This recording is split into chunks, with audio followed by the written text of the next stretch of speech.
प्रिय छात्रों नमस्कार। हम लोग प्रश्नावली 6.1 का प्रश्न क्रमांक 6 अब हल करने वाले हैं, जिसमें दिया गया है कि कोण एक्स वाई जेड 64 अंश का है। यानी कोण जो एक्स वाई जेड है यानी वाई बिंदु पर जो है वो 64 अंश का कोण है और एक्स वाई को बिंदु पी तक बढ़ाया गया है। दी हुई सूचना से एक आकृति खींचिए। यदि किरण बाई क्यू कोण जेड बाई पी को समद्विभाजित करती है तो कोण एक्स बाई क्यू और प्रतिवर्ती कोण क्यू बाई पी के मान ज्ञात करना है। तो जैसा जैसा उसमें लिखा है आपको सबसे पहले तो वैसे वैसे आकृति खींच लेनी है। सबसे पहले ये लिखा है कि कोण एक्स वाई जेड 60 अंश का है, 64 अंश का है। तो 64 अंश का आपको एक कोण बनाना है। तो चलिए उसके लिए हम सबसे पहले बाई जेड एक रेखा खींच लेते हैं और उस पर हम लोग 64 अंश का कोण बनाएंगे। तो हो जाएगा एक्स वाई जेड। चलिए देखते हैं किस तरीके से बनेगा। यहाँ पे आपको सबसे पहले एक रेखा खींच लेनी है। इसकी कोई माप नहीं दी गई है तो आप इसको इसी तरीके से खींचेंगे और यहाँ आप एक किरण इस तरीके से आपको बना देनी है। यहाँ एक बिंदु रहेगा अब यहाँ देख लेना है कि किस वाले बिंदु पर बनना है। तो आंसर है बाई पर, क्योंकि जो कोण का बिंदु होगा वो बीच में लिखा होगा। तो बाई पर हमें 64 अंश का कोण बनाना है, तो हमें चांदा जो है वो बाई पर रखना पड़ेगा। यहाँ हम बाई दे देते हैं और एक्स बाई जेड है तो इसको हम जेड दे देते हैं यहाँ पर। और एक जो 64 अंश बनाती हुई वो किरण होगी उसको हम एक्स दे देंगे। चलिए तो 64 अंश का कोण बनाते हैं। तो ये चांदा है, यहाँ हम लोग 64 अंश का कोण, यहाँ ये वाली रेखा जो है ये हम यहाँ रखेंगे इसके अक्ष पर और इसको पूरी तरीके से मिला लेंगे कि अक्ष पर है या नहीं। तो ये इस तरीके से। अब 64 जो है वो होता है, यहाँ से देखना है 60 के बाद छोटे छोटे 4 लाइन और लेते हैं, 1 2 3 4। तो यहाँ पे ये 64 हो जाएगा। इसको मिलाती हुई एक रेखा खींच देते हैं यहाँ पे। इस रेखा को इस तरीके से खींच देना है। इसको हम नाम दे देंगे x। तो अब हो गया ना x बाई जेड 64 अंश। तो यहाँ हम कितना लिख सकते हैं? तो आंसर यहाँ हम लिख सकते हैं 64 अंश।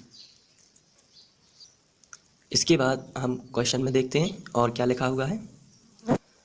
तो यहाँ तक हमने कर दिया है कि कोण एक्स वाई जेड बराबर 64 अंश है और एक्स वाई को बिंदु P तक बढ़ाया गया है। ये लिखा हुआ है कि एक्स वाई को बिंदु P तक बढ़ाया गया है।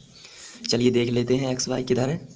ये एक्स वाई है, इसको आगे और बढ़ाया गया है। तो चलिए बढ़ा देते हैं और बिंदु P तक बढ़ाया गया है। तो आपको ध्यान से देखना है यहाँ पे कि ये जो है इसे हम बिंदु P तक बढ़ा देते हैं इस तरीके से। ये और हम इसको नाम दे देते हैं इस किरण को P।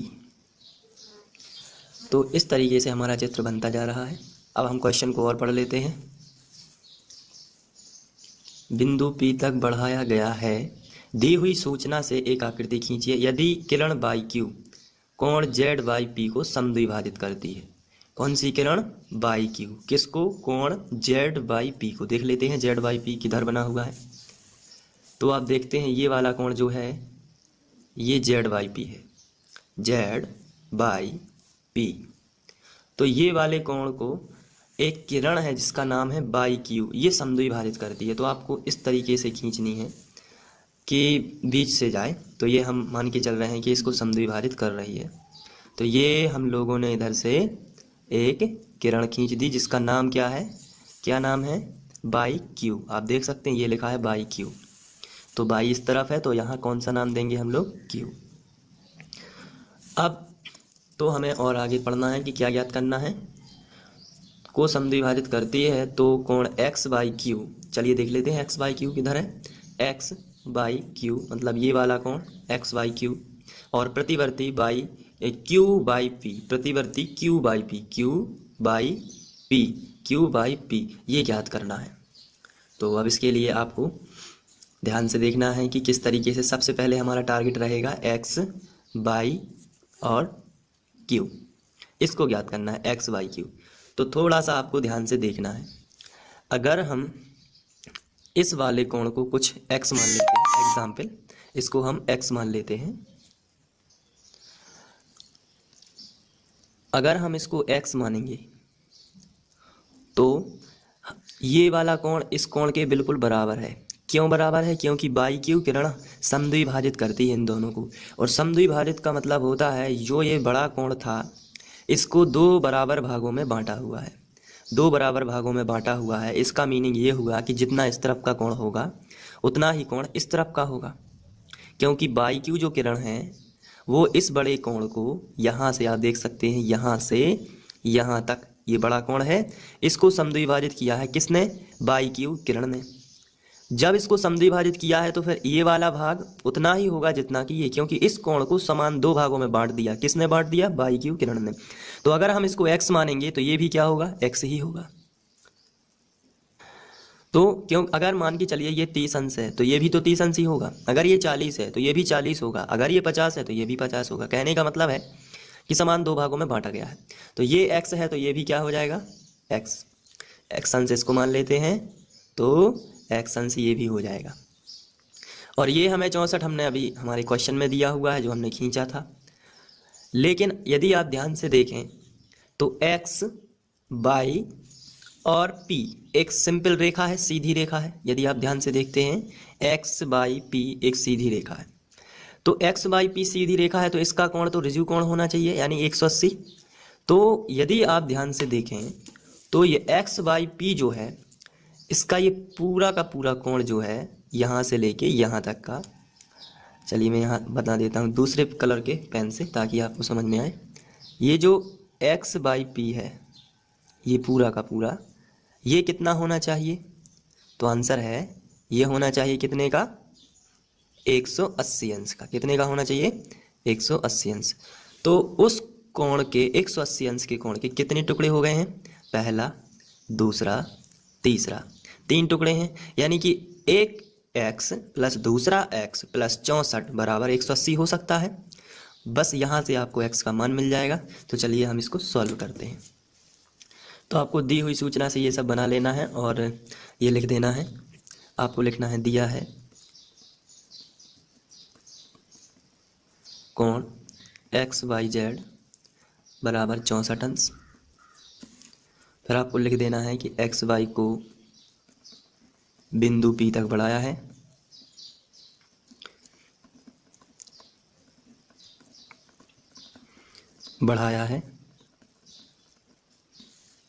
अब आपको लिख देना है ज्ञात करना है। तो जो ज्ञात करना है उसको लिख लेंगे। ज्ञात करना है कोण XYQ तथा प्रतिवर्ती कोण Q/P, ये आपको ज्ञात करना है। जो कि कोण ZYP जो है ये क्वेश्चन से ही लिख रहे हैं हम लोग, का समद्विभाजक QY है या BQ है, आप जैसा ही लिखना चाहें। तो अब आपको ध्यान से देखना है। तो समद्विभाजक है इसलिए अब हम यहाँ देखते हैं जितना कोण ये है उतना ही ये होगा जो हमने पहले किया हुआ है। तो कोण ZYQ बराबर होगा कोण Q/P। तो चलिए पहले लिखते हैं कोण ZYQ, इसलिए कोण ZYQ बराबर है कोण, दूसरा कोण लिख लेते हैं Q/P, कोण Q/P, और ये दोनों कितने के हो जाते हैं? x अंश के। अब आपको अपना क्वेश्चन का सॉल्व करना शुरू करना है, जो कि आपको बताना है कि XYP ये एक रेखा है, जो कि XYP एक सरल रेखा है। जब XYP एक सरल रेखा है तो फिर आपको ध्यान से देखना है।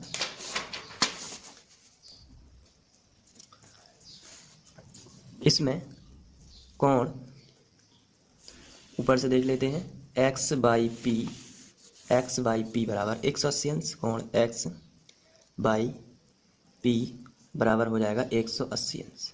लेकिन एक्स बाई पी तीन कोणों से मिलकर बना है और उन तीनों कोणों के नाम आपको बताना है एक्स बाई जेड, या आप डायरेक्ट लिख सकते हो 64 प्लस एक्स, ये तीन कोण हैं 64 अंश, एक्स अंश और एक्स अंश बराबर 180। चलिए लिख लेते हैं 64 अंश प्लस एक्स अंश प्लस एक्स अंश बराबर 180 अंश।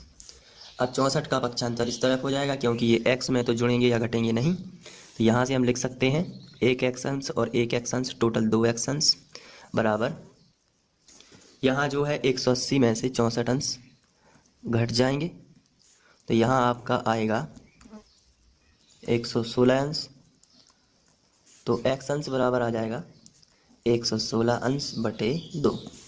जब आप इसको कैंसिलेशन करेंगे तो यह आएगा 58 डिग्री। तो x का मान आ गया 58।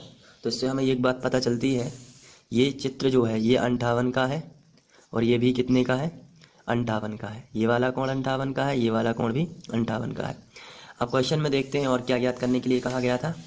तो हमें ज्ञात करने के लिए कहा गया था कोण x बाई क्यू। तो हमने x बाई क्यू निकालना है, तो हमें 58 मिल चुका है, लेकिन x बाई और q ये हमें यदि चित्र में देखें x बाई क्यू तो टोटल है 64 प्लस 58 यहाँ तक। तो इसलिए हम लिखेंगे,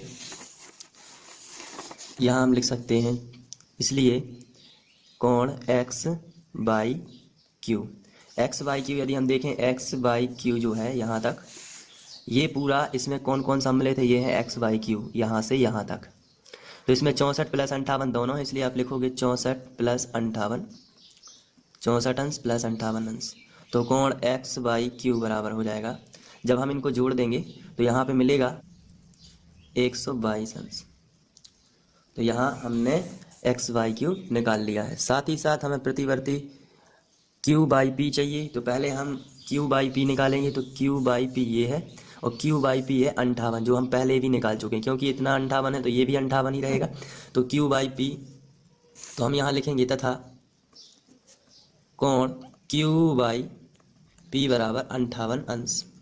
जब q बाई पी 58 अंश हो जाएगा, तो यहाँ से यदि आप देखो तो प्रतिवर्ती कोण निकालने के लिए आपको हमेशा उसे 360 में से घटा देना है, सामान्य कोण को 360 में से घटा देना है, तो प्रतिवर्ती कोण आ जाएगा।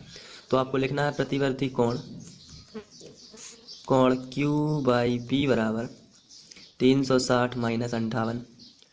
तो यहाँ से जब आप कैंसिल करोगे तो 302 आ जाएगा, 302 अंश।